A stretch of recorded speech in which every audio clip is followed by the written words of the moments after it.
Assalamualaikum warahmatullahi wabarakatuh. Di sini saya akan menjelaskan hasil analisa dari prospektus PT Base Multi Global Tbk.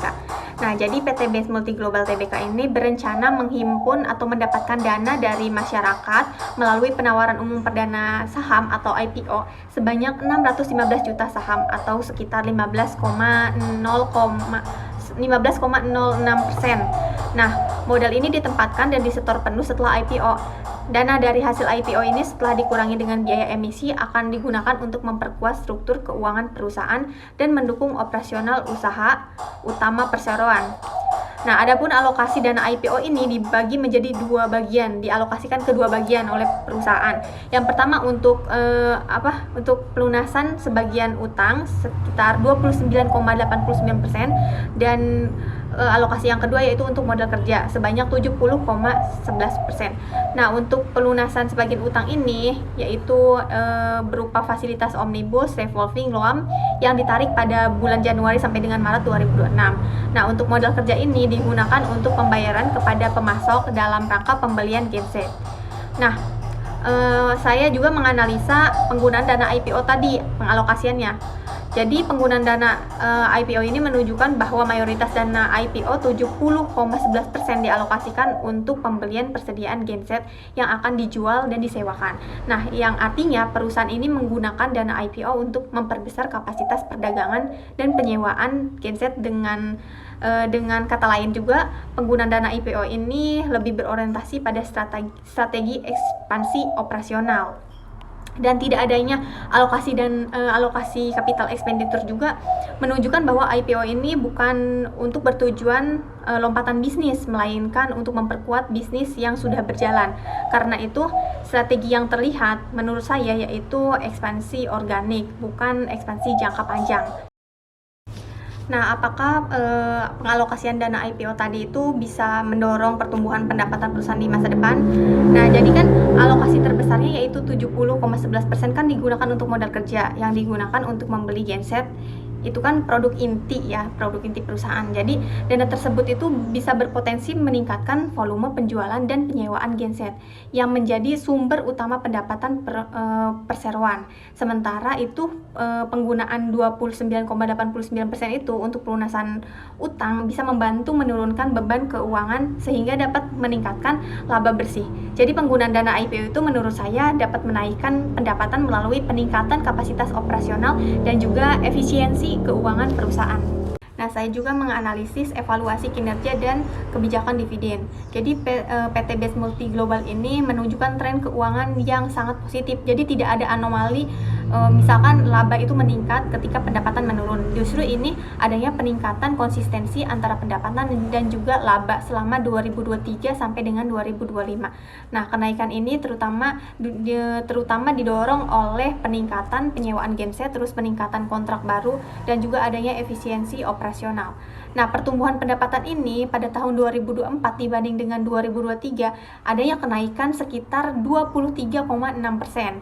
Di tahun 2025 dibanding dengan 2024 adanya kenaikan pendapatan sekitar 39,7%. Dan pertumbuhan laba bersih juga ada peningkatan nih. Dari tahun 2024 dibanding dengan 2023 itu mengalami kenaikan sekitar 122%.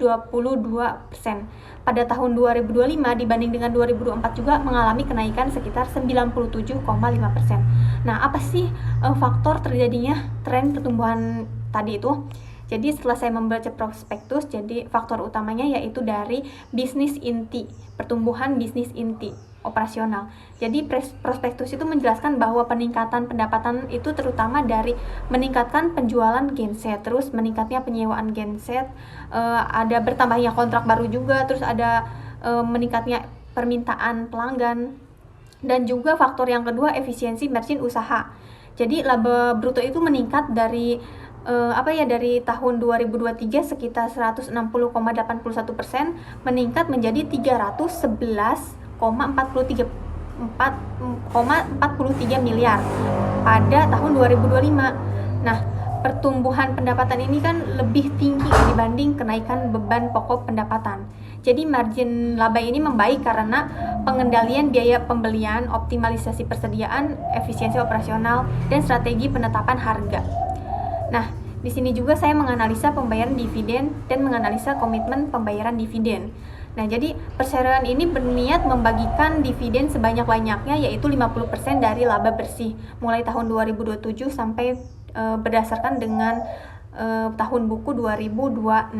Jadi komitmen itu menurut saya masih cukup realistis karena beberapa alasan. Yang pertama, profitabilitas itu sedang tumbuh kuat. Terus struktur modal relatif sehat, dan juga perseroan ini mengungkapkan bahwa pada 31 Desember 2025 adanya current ratio 122%. Terus ada DER 70% dan DSCR 299%.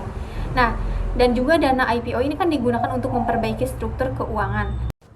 Nah, tapi meskipun emang DPR-nya besar 50%, ini sangat menarik bagi investor. Menurut saya angka itu tergolong cukup tinggi untuk perusahaan yang baru saja IPO, karena kan perusahaan masih membutuhkan modal kerja besar untuk membeli genset. Nah, saya juga menganalisis struktur permodalan dan juga efek dilusi saham. Nah, struktur kepemilikan sebelum IPO, pemegang sahamnya yaitu dari PT Base Multi Sukses Investama atau BMSI, jumlah sahamnya yaitu sekitar 61,55%, dan PT Global Telekomunikasi Prima atau GTP yaitu sahamnya 30,00% itu sebelum IPO ya, dan pemegang sahamnya yaitu 8,45%. Nah, setelah IPO kepemilikannya ini berubah. BMSI ini menjadi 52,28% dan PT Global Telekomunikasi Prima menjadi 25,48% dan pemegang saham lainnya menjadi 7,18% dan masyarakat yaitu 15,06%. Sekarang kita hitung efek dilusinya. PT Base Multi Sukses Investama atau BMSI itu pemegang saham terbesar, yaitu dilusi sahamnya sekitar 9,27% efek dilusinya, dan PT Global Telekomunikasi efek dilusinya yaitu sekitar 4,52 poin persentasinya. Nah, dilusi kepemilikan lama secara keseluruhan sebelum IPO yaitu 100%, sesudah IPO menjadi 84,94%. Karena masyarakat ini memiliki 15,06%, maka seluruh pemegang saham lama secara kolektif mengalami dilusi sebesar 15,06% dan tidak menunjukkan adanya MSOP ataupun waran. Nah, satu-satunya potensi perubahan kepemilikan yaitu dari perjanjian opsi antara BMSI dan juga GTP. Nah, GTP ini memiliki hak membeli sebagian saham BMSI sehingga setelah transaksi GTP akan memiliki 51% saham perseroan. Tapi transaksinya ini hanya mengubah